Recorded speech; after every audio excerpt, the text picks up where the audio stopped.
好来，乡亲啊，继续来看改路票是改甲互民众无啥啥。这个国道1号台南路东的交流道修改到出口的标示，本地是以地区来标示，即卖改用路名来代替。高公局讲，这是参考到台北甲高雄的做法。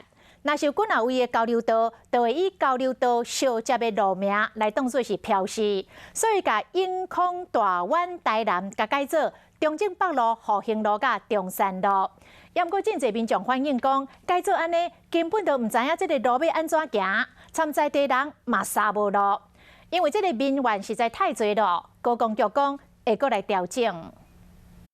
行中山高速公路到台南啊，准备要落交流道啊，路标那会写中正北路交流道，这到底是要去倒位的？连台南人嘛无啥啥。因为你要先记路名啊，然后路名又很容易搞混。我根本不知道那里开下去是什么路名。原来台南市3个交流道最近拢改名，永康变成中正北路，台湾改成复兴路，台南变成中山路的交流道。看一个真新的路标，有写中正北路，顶面黄色的一地有写永康，有民众认为讲，这个新路标会好驾驶规拢乱去。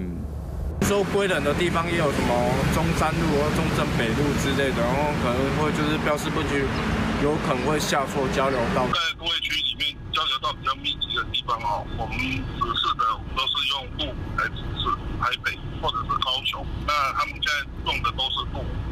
以高雄来讲，路德公山拢是以地区做交流道的出口。到我市区时，才换做九如路、建国路、中正路以路名做出口标示。高公局表示讲，多改变的是民众难免会被惯势，会加强宣导，是讲要改进前无广告，无怪会互人无啥啥落唔到交流道，引起驾驶人的不满。